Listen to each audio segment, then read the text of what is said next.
पाया।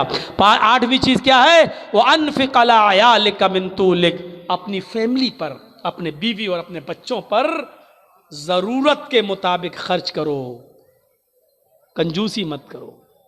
बीवी को खर्चा दो जितना दे सकते हो, जितना मुनासिब है। बच्चों की पढ़ाई लिखाई का खर्चा, बीवी का खर्चा, कपड़ा लत्ता, खाना पीना।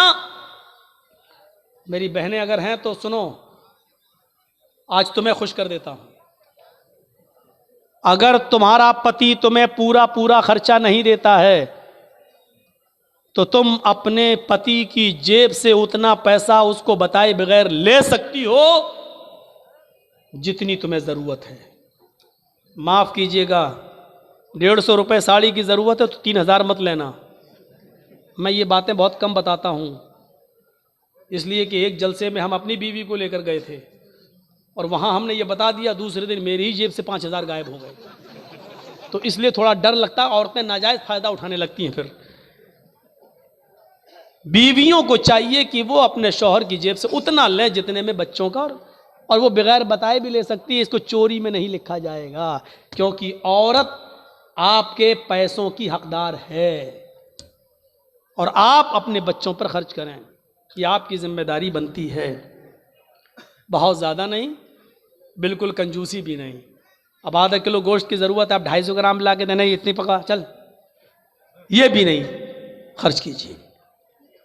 मियाँ बीवी में बहुत प्यार मोहब्बत भी होनी चाहिए। और सुनो, औरतें अगर कभी गुस्सा हों तो शौहरों को चाहिए, आप लोगों को, हमें और आपको, कि उनकी कुछ सुन लें। ज़रूरी नहीं कि अपनी बीवी की हर बात का जवाब दें।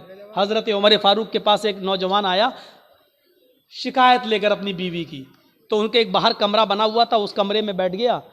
तो क्या अभी हज़रत उमर निकलेंगे तो अपनी बीवी की शिकायत करेंगे, लेकिन देख रहा है कि अंदर आवाज़ आ रही है। दरवाजे पे कान लगाया तो क्या सुन रहा है कि उनकी बीवी उमर के ऊपर बरस रही हैं, साहब तुम तो चले जाते हो, पकने को कौन लाएगा, खाने को कौन लाएगा, आटा कौन लाएगा, चावल कौन लाएगा, ये कौन लाएगा, तुम तो चले जाते हो, तुम्हें फिक्र होती है फिर घर की।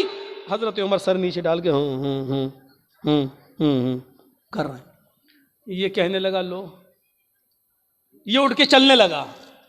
हजरत उमर थोड़ी देर के बाद घर से निकले, कमरे में आए, क्या है यहाँ तो एक आदमी बैठा, देखा वो जा रहा है, उसको आवाज दी, ए हेलो हेलो सुनो, ए। उसने पीछे मुड़ के देखा, इधर आओ इधर इधर। जी तुम तो मेरे पास आए थे ना? जी हाँ बोलो, किस काम से आए थे? नहीं नहीं अमीरुल मोमिनीन, अब वो कोई काम नहीं है मेरा, मैं जा रहा हूँ। अरे नहीं, तुम इतनी दूर से आए, काम बताओ, क्या काम था बताओ तो सही। कहा वो मेरा क्या काम था, वो था, लेकिन वो आपके बस का नहीं है।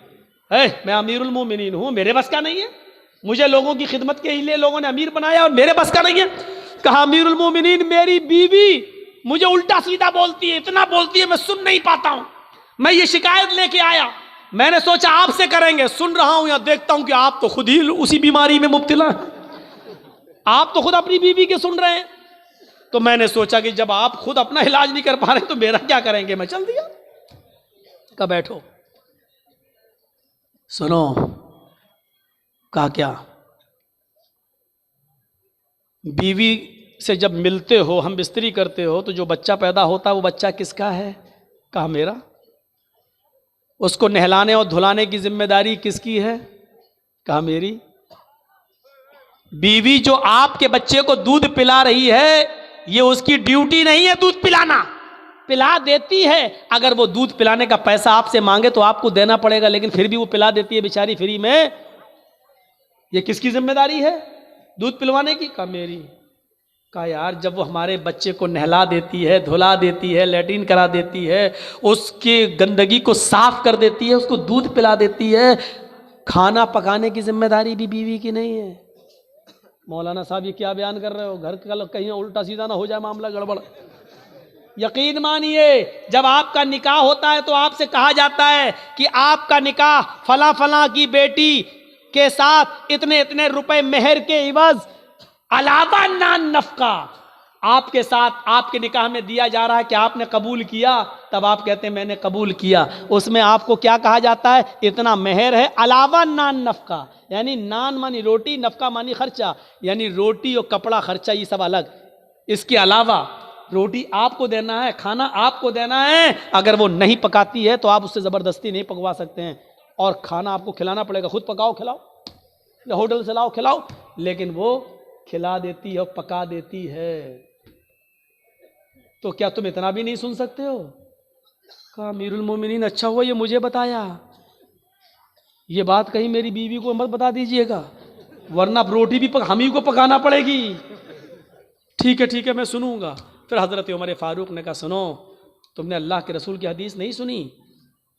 नहीं सुनी? फ़इन्ना खुलिक़्ता मिन ज़ुलैन, खुलिक़त मिन ज़ुलैन, औरत आदम की बाएं पिसली से पैदा हुई है, और पिसली का ऊपर वाला हिस्सा, ये ऊपर, ये टेढ़ी होती है। टेढ़ी पिसली कैसी होती है? ये वाली पिसली आप निकालिए बाएं तरफ की, ऐसे निकलेगी, ये पिसली है। अल्लाह के नबी कहते हैं कि ये आदम की पिसली से पैदा है बाएं, और पिसली टेढ़ी होती है। फ़इन ज़हब्ता तुक़ीमुहु कसरतहु, अगर तुमने इस पिसली को सीधा करने की कोशिश की तो पिसली सीधी नहीं होगी। ऐसे करोगे यहां तक हो जाएगी, बस ये टूट जाएगी, सीधी नहीं होगी। फ़इन ज़हब्ता तुक़ीमुहु कसरतहु, अगर तुमने पिसली को सीधा किया तो तोड़ दोगे, और अगर ऐसे ही छोड़ दिया तो टेढ़ी रहेगी। अब बताओ, टेढ़ी रखना बर्दाश्त है या तोड़ना बर्दाश्त है? नहीं, टेढ़ी रखना सीधा है, सही है। तोड़ने का मतलब तलाक, यानी औरत तलाक ले लेगी, ये गवारा है, लेकिन तुम चाहो कि सुधर जाए, पूरी नहीं सुधरेगी। ये याद रखना। मेरी बहनें बुरा मान रही होंगी, हमको इतना बुरा कह रहा है। मैं क्या कह रहा हूं? अल्लाह के नबी ने फरमाया, अल्लाह के रसूल को भी सुनना पड़ती थी। एक बार हजरत आयशा सिद्दीक़ा नाराज हो गई, और अल्लाह के नबी खजूर लेके उनके पास बैठे, आयशा खाओ, और वो नाराज है, कहती नहीं खाऊंगी, भूख नहीं है, चेहरा फेर ले आओ। अल्लाह के रसूल इधर आ गए, जहां चेहरा था उनका उधर आ गए। हम लोग होते तो क्या करते? खाओ, लो, नहीं खाएंगे, चेहरा ऐसा कर लिया, नहीं भूख नहीं। खा रही कि नहीं खा रही? नखरे दिखा रही है, खा, एक तो मना रहा हूं। हम लोग उधर नहीं जाएंगे। अल्लाह के रसूल ने उधर आ गए, खाओ आयशा खाओ। मैंने कहा ना मुझे भूख नहीं है, फिर चेहरा घुमा लिया। आप फिर उधर आ गए, आयशा नहीं, ज्यादा नहीं, चलो खाओ, गुस्सा थूको, बिस्मिल्लाह, अल्लाह के नाम से शुरू करो, चलो अल्लाह का नाम लो, खाओ। हजरत आयशा भी जानती थी ज्यादा नहीं कहलवाना चाहिए। 2 बार कहलवाया, तीसरी बार मौका नहीं दिया, लेकिन तंज मार दिया। खजूर उठा के कहने खाओ, ऐसे बिस्मिल्लाह, अल्लाह का नाम लेके खाओ। इससे पहले कि मैं अपने बाप का नाम लेके खाती थी, अल्लाह ही का नाम लेके खाती थी, ये कहा और खाना शुरू कर दिया। ये थी मियाँ बीवी की नोक झोंक, कोई बुरी बात नहीं है। लेकिन मनाने का स्टाइल देखो, ले खाओ, नहीं, हम लोगों की तरह नहीं, दिखा, नखरे मत दिखा, चल खा ले, मना रहे ना अभी। अल्लाह के रसूल ने ऐसा कभी नहीं कहा। लो आ गए उधर, ये होता था। हजरत उमर ने कहा, अगर अल्लाह के नबी ने कहा अगर तुम इसको सीधा करोगे तो टूट जाएगी, और ऐसे ही छोड़ दोगे तो टेढ़ी रहेगी। यानी कुछ टेढ़ापन मंजूर कर लो, औरत के अंदर कुछ कमियां हैं बर्दाश्त कर लो, लेकिन सीधा करने की कोशिश करोगे तो टूट जाएगी, तलाक हो जाएगी। कितनी बेहतरीन चीज बताई।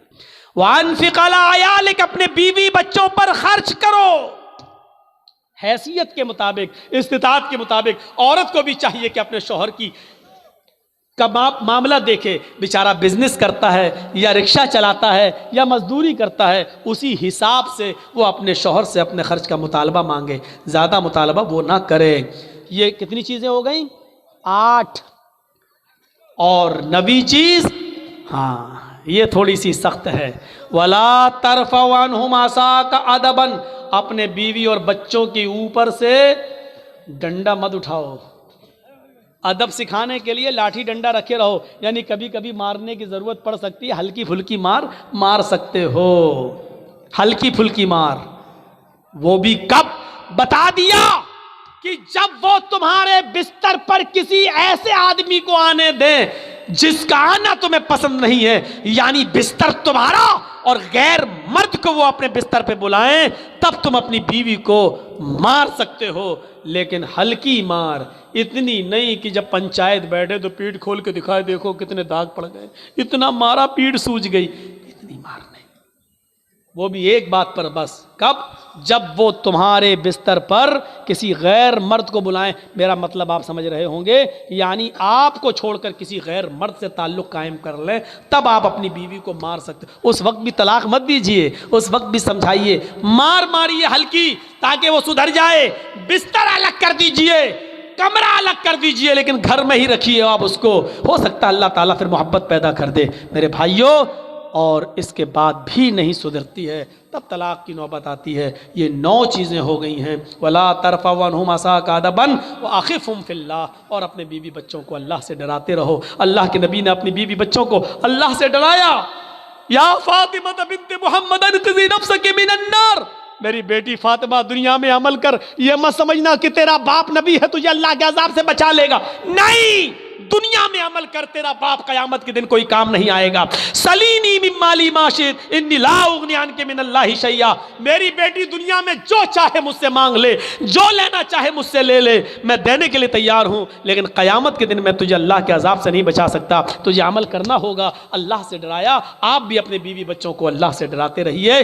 12:40 हो चुके हैं मेरे भाई। हम अल्लाह से दुआ करते हैं कि बारे अल्लाह हमारी ख़ताओं को माफ़ फरमा दे, हमारे गुनाहों को बख्श दे, ये 10 चीज़ें हमारे अंदर पैदा फरमा दे। शिर्क से हमें बचा ले, माँ बाप का फरमा बरदार बना दे, 5 वक्त का नमाजी बना दे। शराब हमको और हमारे मुआशरे को शराब से पाक व साफ़ कर दे। गुनाहों के कामों से हमें बचा ले। अल्लाह जब तक तो हमें ज़िंदा रख, इस्लाम पर ज़िंदा रखना, और जब हमारा खात्मा हो तो ईमान पर हमारा खात्मा फरमाना। वमा अलैना इल्लल बलागुल मुबीन व आखिरु दावाना अनिल हम्दुलिल्लाहि रब्बिल आलमीन। अस्सलामु अलैकुम व रहमतुल्लाहि व बरकातुहू। आप लोगों से गुजारिश है कि जो लोग ताउन करना चाहें, हेल्प करना चाहें, मदरसा है ना, तो मदरसे के लिए आप ज़्यादा से ज़्यादा दें। आपने और लोगों को दिया, मैं थोड़ी देर बैठता हूँ, अच्छा देखता हूँ मुझसे कितनी मोहब्बत है आपको।